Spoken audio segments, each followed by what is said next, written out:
आज है शनिवार और वट सावित्री की पूजा। तो प्रभु के आशीर्वाद से मुझे दोनों पूजा करने का मौका मिला, सौभाग्य प्राप्त हुआ।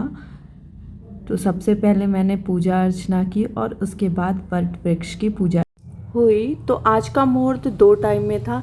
एक तो सुबह था 5 बजे से लेकर 8:15 बजे तक के, और बीच में राहु काल आ गया था 9 बजे से 10:30 तक के। तो उस समय हमें पूजा नहीं करनी थी।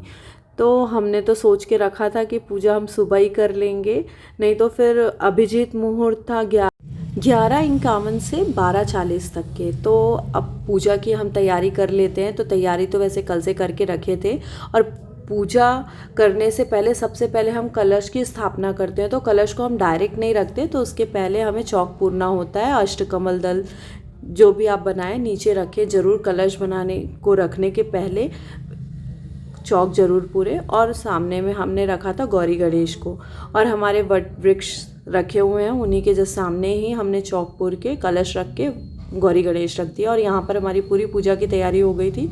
पूजा की तैयारी में हमने लिया था सुहाग का सामान, फूल, फल में आम ज़रूर रखें, आम का बहुत महत्व होता है, तो आम ज़रूर रखें, नारियल। और पूजा की थाल में हो गया हमारे इधर तो ये कच्चे धागे की माला बनाते हैं। तो बरगदाही है तो 12 माला रहता है ना, तो 12 बार रोटेट करके कच्चे धागे से माला बनाते हैं और उसे आपस में बदलते। तो हमने माला की भी तैयारी कर ली थी। कच्चा धागा रखा था, मौली धागा रखा था, पान, सुपारी, लौंग, इलायची, अक्षत रखा था, सिंदूर रखा था, और हवन करते हैं लास्ट में। तो हवन की भी पूरी तैयारी करके रख लिया था हमने। और यहाँ पर अयपन बनाते हैं। तो अयपन हम चावल, आटा और उसमें हल्दी डाल के, पानी डाल के थापा लगाते हैं वट वृक्ष में वो। और नारियल मैंने बता दिया था। और ये सब करके पूरी तैयारी हो गई थी। सबसे पहले हम कलश जलाएंगे और सबसे पहले गौरी गणेश और कलश की पूजा करेंगे। तो कलश में मौली धागा ज़रूर बांधे, सादा कलश नहीं रखते। तो कलश बनाने के लिए भी कलश के अंदर चावल रहेगा, हल्दी रहेगा, सुपारी रहेगा और सिक्का डालेंगे वो, और ऊपर में एक प्लेट, और उस प्लेट को खाली नहीं रखते, उसमें भी अक्षत होता है, और उसके ऊपर फिर दीपक रखते हैं हम। तो इस प्रकार हमारे पूरी तैयारी हो चुकी है वट सावित्री पूजा के लिए। और जनेऊ ज़रूर रखिए, तो जनेऊ चढ़ता है। वट वृक्ष को हम बरगद का भी पेड़ कहते हैं, और उसमें छोटे छोटे से गोल गोल से जो फल होते हैं ना, उसको बोलते हैं बरगद। तो बरगद के आकार पे हमें ये आटे से बनाना पड़ता है। तो वो आटे में हम थोड़ा सा गुड़ डाल के मिक्स करके, आटा जैसे पुआ के लिए बनाते हैं ना, बस वैसे ही आटा हमें मिक्स करना है और गोल गोल लोई जैसा बना के उसे तल के निकालना है। तो उसे बरगद और पूड़ी। तो सबसे पहले पूजा करने के पहले मैं ये बताना भूल गई थी कि हमें कोच में सबसे पहले 4 पूड़ी, 4 बरगद, आम, थोड़े से चने, क्योंकि चने को भी गटकने रहते हैं, तो वो करके कोच में रख लिए।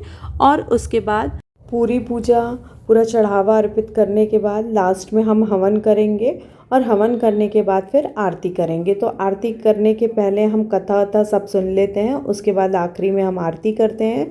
फिर उसके बाद आरती करने के बाद हम सुहाग लेते हैं। सुहाग लेने के बाद फिर हम क्या करते हैं, वो जो चने होते हैं ना, 12 हमको पूरा कंप्लीट करना रहता है। तो 11 चने रहेंगे, और एक बरगद का जो बीज से निकलती है ना टहनी में छोटी सी, वो तोड़ के, तो वो मैंने कल ही तोड़ लिया। बचपन में ना जैसी पूजा होती थी ना, मम्मी लोग सब पूजा करने जाते थे, तो एक अलग ही खुशी होती थी कि वाओ आज तो वो बरगद, क्योंकि वो मीठे रहते हैं ना। तो बचपन में क्या, अभी भी मीठी मीठी चीज़ें बहुत पसंद आती है, और साथ में फ्रूट्स वगैरह सब मिलेगा। तो मम्मा के साथ जाते थे, जल्दी से पूजा हो, और वो खाने का एक अलग ही एक्साइटमेंट रहता था। तो बस इन बच्चों को देख के अपने बचपन की याद आ जाती है कि हम भी इस बचपन से गुजरे हैं। तो यहाँ पर हमने पूरी सामग्री चढ़ा ली, और चढ़ाने के बाद फेरी लेते हैं। तो फेरी जो है वो कच्चे धागे से लेते हैं, कुछ लोग वो मौली धागे से भी लेते हैं, क्योंकि मौली धागे में कभी क्या होता है, 3 रस्सी वाले मौली धागे बने रहते हैं, कभी 6 वाले रहते हैं।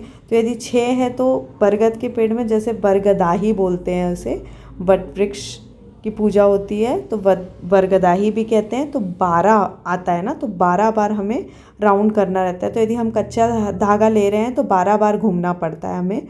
और यदि हम मौली धागा ले रहे हैं तो उसके धागे काउंट करने पड़ते हैं कि कितने धागे से मिलके बना हुआ है मौली धागा।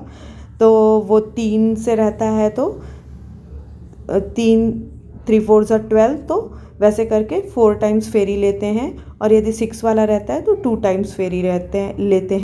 तो दुकान में जैसा भी मिल जाए कि भैया पूजा करना है तो हमें फेरी लेने के हिसाब से कच्चा धागा मिल गया तो अच्छी बात है, और नहीं मिले तो मौली धागा से भी हम कर सकते हैं।